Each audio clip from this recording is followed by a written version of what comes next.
নমো নমঃ সুপ্ৰভাতম শ্ৰীমদ ভগৱত গীতামৃত। আজি শ্ৰীমদ ভগৱত গীতাৰ ধ্যান যোগ নামৰ ৬ষ্ঠ অধ্যায়ৰ ৩০ সংখ্যক শ্লোক। শ্লোকভাষী হৈছে এনেধৰণৰ: য়ো মাং পশ্যতি সৰ্বত্ৰ সৰ্বং সা ময়ি পশ্যতি তস্যাহং ন প্ৰণশ্যামি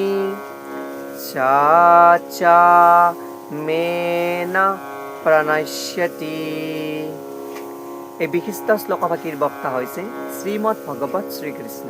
শ্লোকভাষীৰ অসমীয়া অৰ্থ হৈছে এনেধৰণৰ: যিজনে মোকেই সকলোতে দেখা পায় আৰু সকলোকে মোতেই দেখা পায়, তেওঁৰ বাবে মই কেতিয়াও হেৰাই নাযাওঁ আৰু তেওঁৱেই মোৰ বাবে কেতিয়াও হেৰাই নাযায় বুলি কোৱা প্ৰসংগত ভগৱান শ্ৰীকৃষ্ণই সখা অৰ্জুনৰ আগত এই বিশিষ্ট শ্লোকভাষীৰ অৱতাৰণা কৰিছে।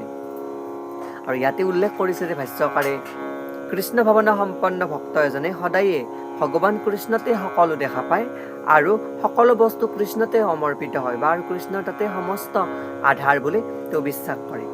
এনেকুৱা ধৰণৰ হ'ব পাৰে যে ভক্তজনে মায়াৰ বিভিন্ন প্ৰকাশৰ ৰূপে সকলো বস্তুকে জগতৰ বেলেগ বেলেগ দেখিছে, কিন্তু বাস্তৱিকতে ভক্তজনে জানে যে সকলো বস্তু কৃষ্ণৰ শক্তিৰে প্ৰকাশমান মাত্ৰ, আৰু সেই প্ৰকাশমান অৱস্থাটো কৃষ্ণতেই বিলীন হয় বুলি তেওঁ বিশ্বাস কৰে।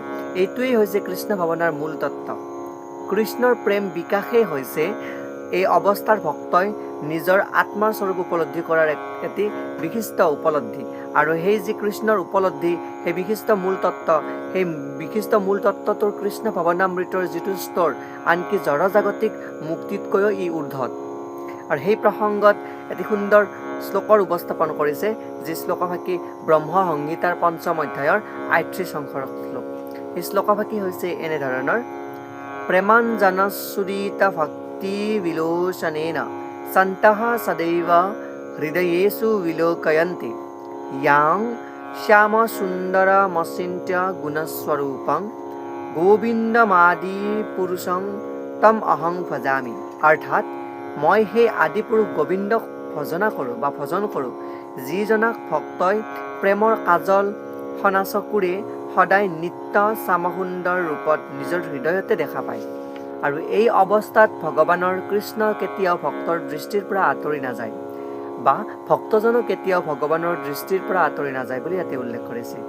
যিজন যোগীয়ে ভগৱানক পৰমাত্মা ৰূপে নিজৰ হৃদয়তে দেখে, তেওঁৰ ক্ষেত্ৰতো এনে এটা অৱস্থা আহি পৰে। এনে সিদ্ধ যোগী এজন শেষলৈকে গৈ শুদ্ধ ভক্ত হৈ পৰেগৈ আৰু তেওঁৰ মনত নিজৰ হৃদয়তে ভগৱানক সাক্ষাৎ নকৰাকৈ এক মুহূৰ্তও কটাব নোৱাৰে বুলি ভাষ্যকাৰে এই শ্লোকৰ প্ৰসংগত উপস্থাপন কৰিছে। এয়াই এই বিশিষ্ট শ্লোকভাষীৰ সৰল গুঢ়াৰ্থ। ধন্যবাদ।